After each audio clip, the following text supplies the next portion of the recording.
Hi, so this is part 4 of what I learned from John Frusciante, and in this installment I want to talk about John's rhythm. So I'm not going to talk about every single rhythm that John plays because it would take too much time, but I'd like to talk about the funk rhythm, the 16th note rhythm that he uses, because that's what I really got out of learning a lot of these songs, was the funkiness and the left hand muting. So in order to really play funk, a lot of it is really with the left hand muting, like I said. So if you were just to take, for instance, a 9 chord, say like a E9, 7th fret, 6th fret, and then bar the bottom 3.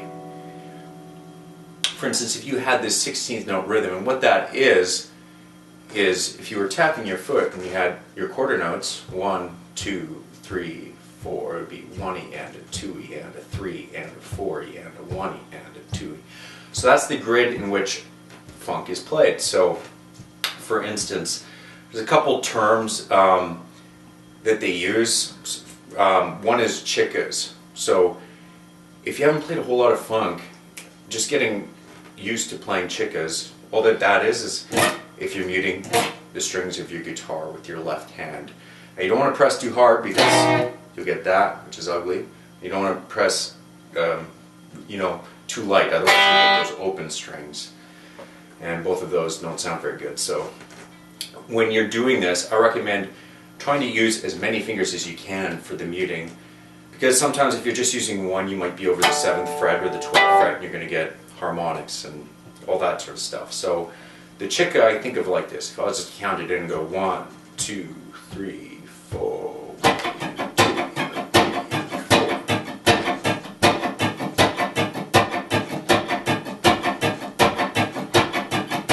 I try to keep a real loose wrist, and even just feel those quarter notes, just get your foot going. So that's the chica. Now, if I was to add this E7, there's one they call, or it's commonly referred to as the chank, which would be just like these one-note hits. So if I had like. Now the key is to be very light with the left hand. You want to make it staccato, which means you just kill the note right after you play it. So you get this 1 and a 2 and a 3 and a 4 and a.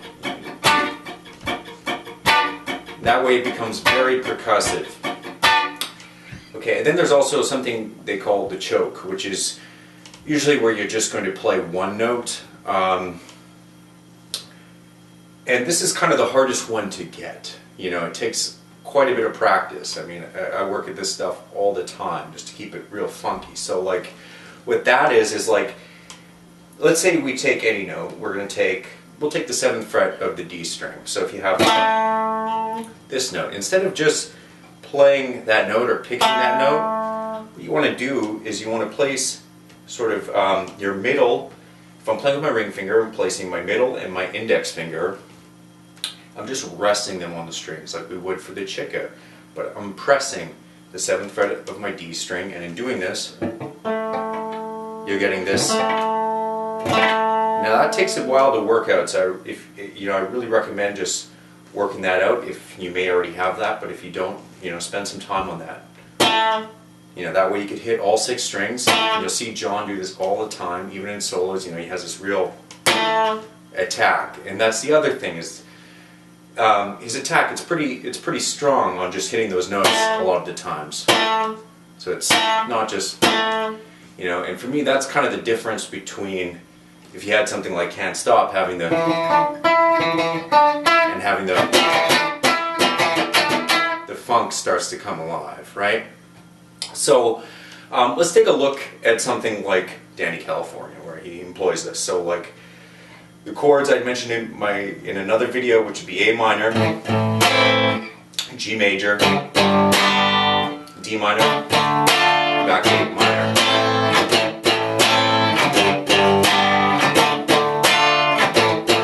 So I should be on my neck pickup here. You kind of use the Hendrix sort of clean tone. Now, that next section that comes up, what he'll do is he'll play right out of each chord. So if he has the A minor, he's taking the root here, and the lick he'll do is a little hammer on 5th fret of your G string, so your minor 3rd of that chord, hammer on to the 4 and pull off again. So he's doing pretty much that over every chord. G major, root, major 3rd, D, he'll slide up from the flat 7 or minor 7, and then here, back here, and then he'll do this really cool double stop, which is just 2 strings, hammer on, pull off. So it'd be like the sharp 5 or the minor 6 on the bottom 2 strings. So of course, you know, if you just had those notes,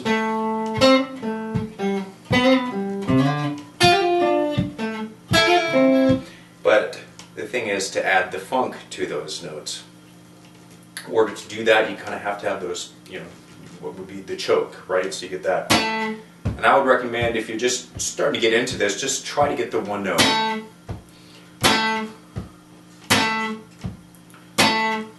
So it's all kind of on that 16th note grid, but you got to really be connected to that, because that's where you could hear where the space is that you could put these notes. You know, if you have a whole band playing, usually if a guitar player or whatever, like the funky, if you want to be funky, you got to find those spaces in which nobody else is playing. Usually those are on the and beats or the syncopated beats. And that's kind of what keeps it funky. So if you have this,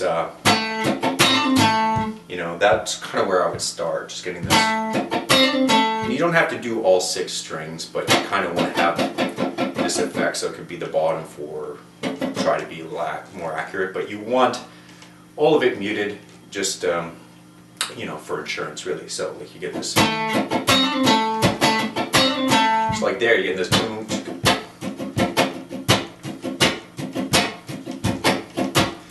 And I practice a lot too, just like that. I would just chick at that rhythm and get it, you know, so it's really in my bones. I'm feeling that with my right hand. See, there's a syncopation right there. And I would suggest work on that too, so you get this.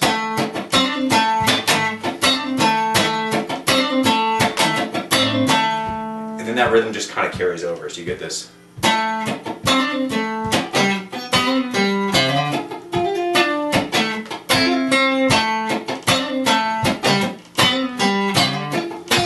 Second time he does this really cool, it's just barring the bottom 3 strings, hammering on and pulling off that 6th fret with a B string. Now, I also want to recommend on just the way that I practice these, or I think is you set a metronome, because we're trying to deal with rhythm and timing, so it's important, and metronome will keep your timing honest. So this is 96. What I do when I'm working on stuff like this is I might put it like slower than that. Let's say like 80, you know. If I have that going at 80, you get this 2, 2, 3, 4.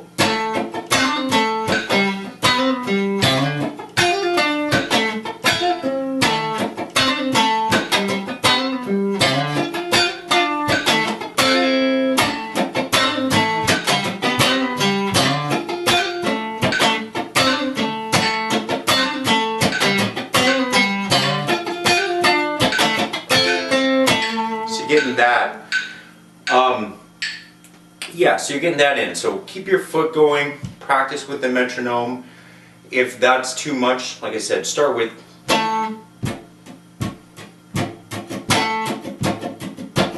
just getting, because that, you know, it takes a while to work out, like I said, being able to do that sort of left-hand muting on the single notes. Sometimes John does this as well. Is he'll use the thumb on top. This is a big thing for him, and also for Hendrix, his rhythm part. So he might hit the A up here and just kind of do little variations. You could especially see this in live videos. I know when I saw him live, he was going crazy on this stuff. You know.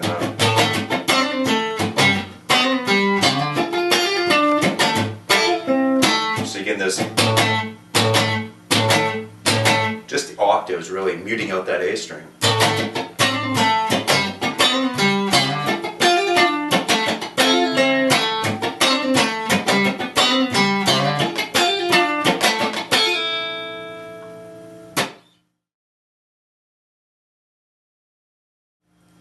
Okay, so next up I want to talk about Charlie. Now this is a good one to get your funk chops down. What he's doing, and what a lot of funk does, is it will take the triads, which we've already discussed in previous videos. So here he's going to be playing out of a G minor.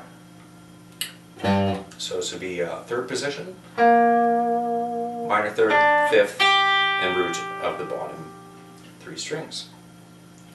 Now if we have this sort of 16th note pattern, it's a good one for kind of seeing where the spaces is, and also listening to the drums, what Chad's doing, listening to Flea's doing, and seeing, you know, where John fits his parts in there, you know.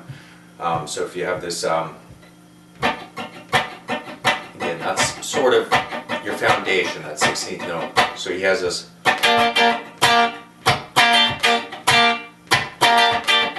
So it's like.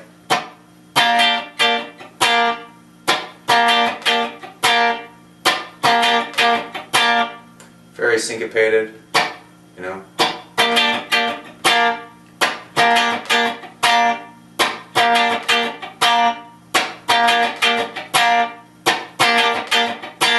What I recommend, again, set a metronome. This is like 110.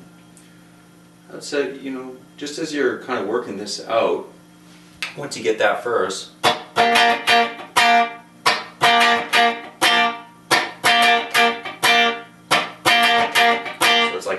so you hear those chicks, you kind of hear where they come in.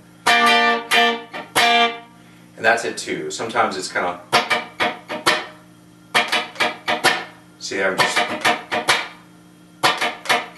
doing the chicks, and then you can kind of hear where those notes fall. Sometimes it kind of takes that to work that out as well. But I usually will just start with that chick, just that right hand. From there I could usually kind of hear, you know, where those notes fall. So I might start like that.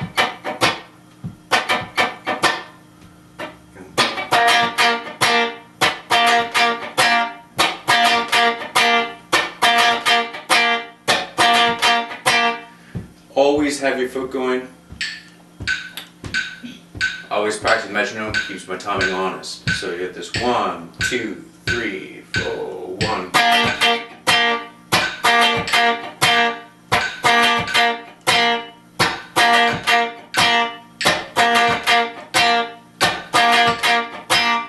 Then he just moves that up 15th position, just an octave, 12 frets higher from where he was.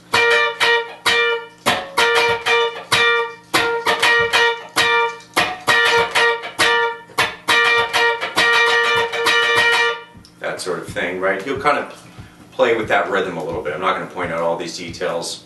I just want to point out the concept. So you get that 1, 2, 3, 4.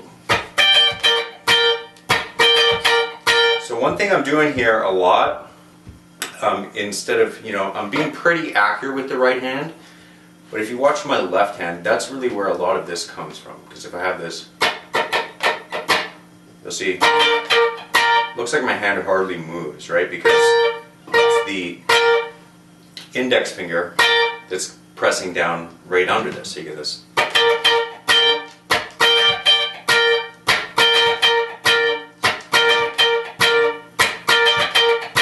So this is a really good one to work that out. Now, the chorus, this is a big one too, is implying the harmony. Because you have Flea, he's rocking the bass, you might not need to play all these big chords. And a lot of funk is kind of implying the harmony with double stops, which is just 2 notes, maybe a triad, usually double stops. If we're looking at the chorus here, what does he have? So it'd be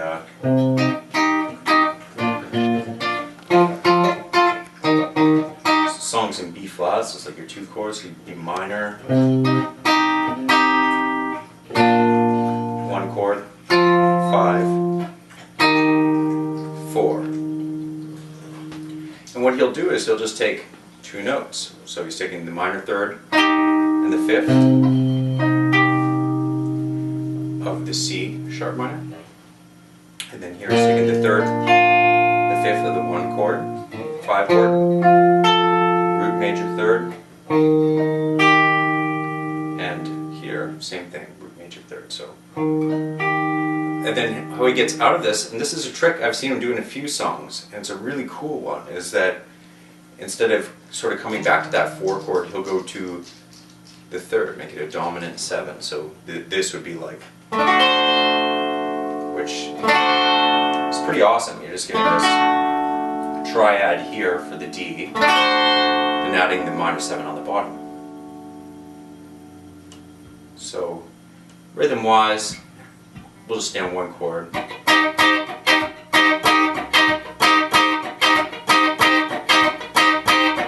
So I'll usually do that for a while until I work out that rhythm. I might even just do it with the chica.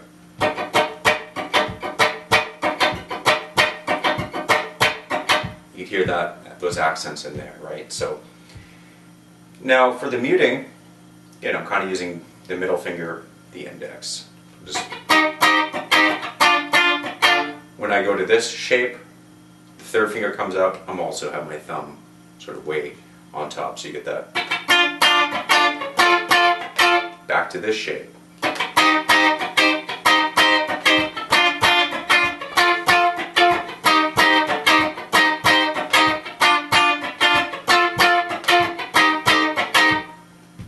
So, say if we set a metronome, we'll just kind of groove on that for a while. This is how I'd recommend practicing it. So if I had like 90, 1, 2, 3, 4.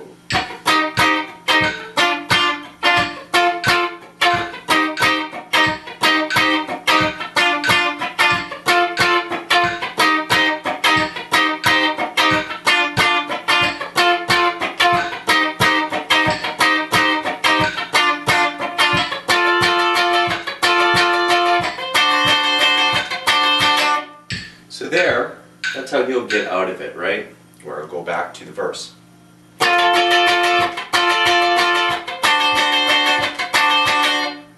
So it just switches up that rhythm. It's still stuck, you know, on that 16th note grid. It's just the accents are a little different, so you get that.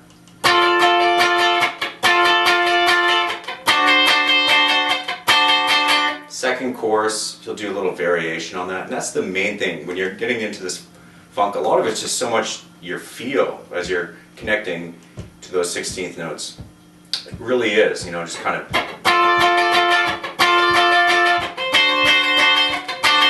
Second time he'll do something, I think it's like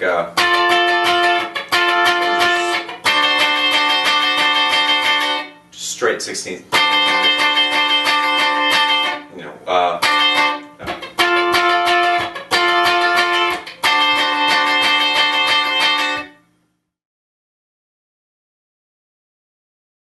okay, so Humpty Bump.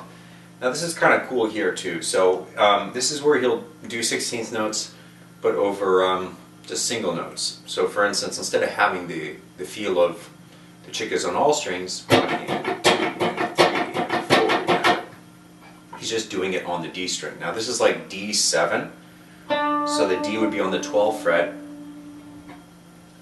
of your D string, and then the minor 7 right here. So you're getting this. First, just practice like this, just getting it on the open string while you're muting it.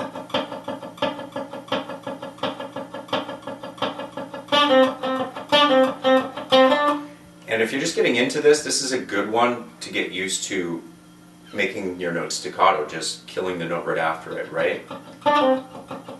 Otherwise you'd have everything. You don't want that, you want.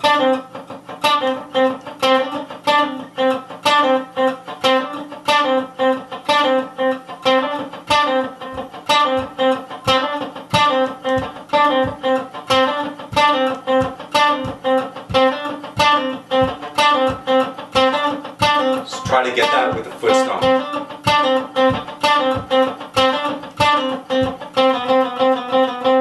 There, he's just going between the minor 7 and the 6. So you're in this.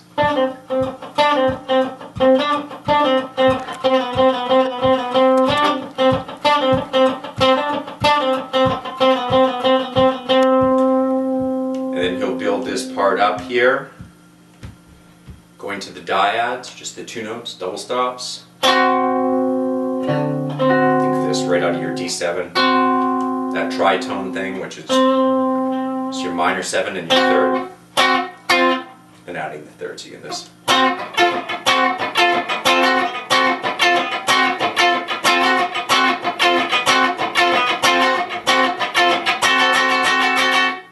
You know? So you kind of get this 1 again, 2 again, 3 again, 4 again.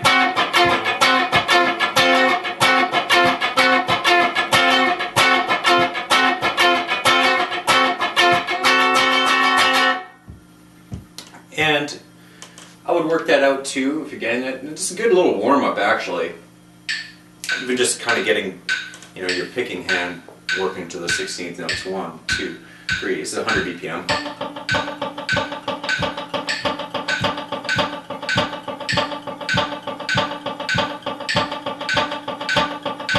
Know where your 1 is.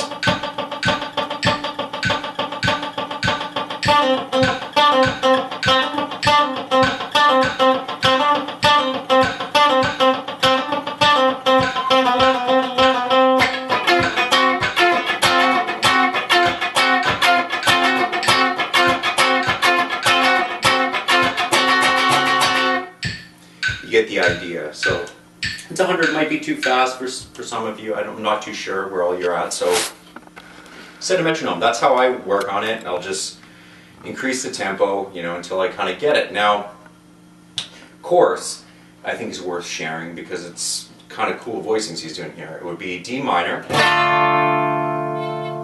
Then he's doing what would be a B flat 7.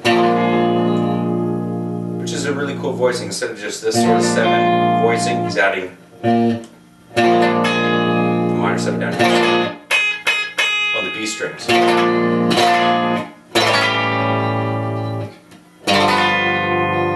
So his rhythm, you get this. That's.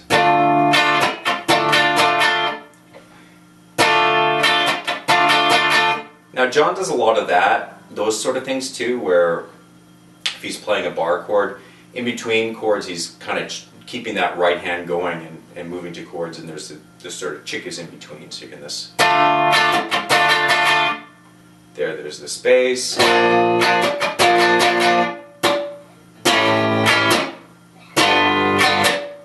So he'll add chickas there too. Chick. And then here's something I really love is the chords would go to, so B and F, so he's taking the 4 and the 5 chord.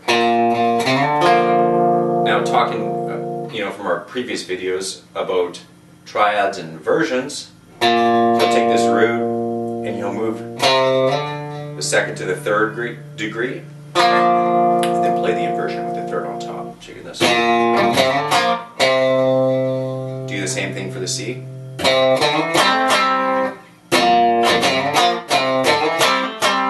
Now the thing here too is it's the attack and the way he's hitting those notes. Is it's not. It's. So again, it's your left hand muting, you know.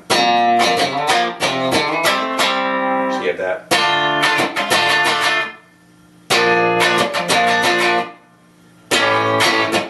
Sorry.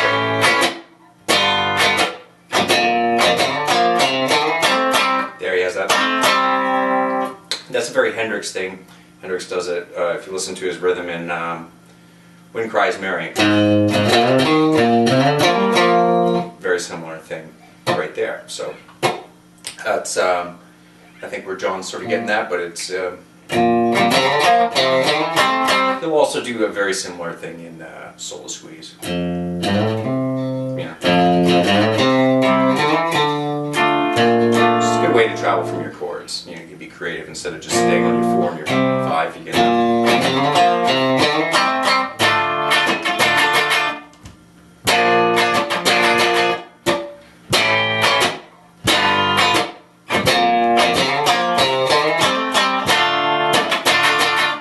So there's some good techniques in that, you know, the single note kind of has all of them, you know, it has the dyads or the double stops. and it has the big bar chords.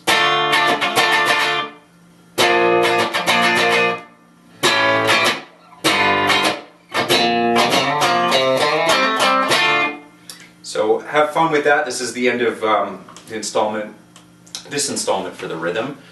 Let me know how you do with it. That would be awesome in the comments, and I hope you enjoy it. Hope you got something out of it. And until next time, rock and roll.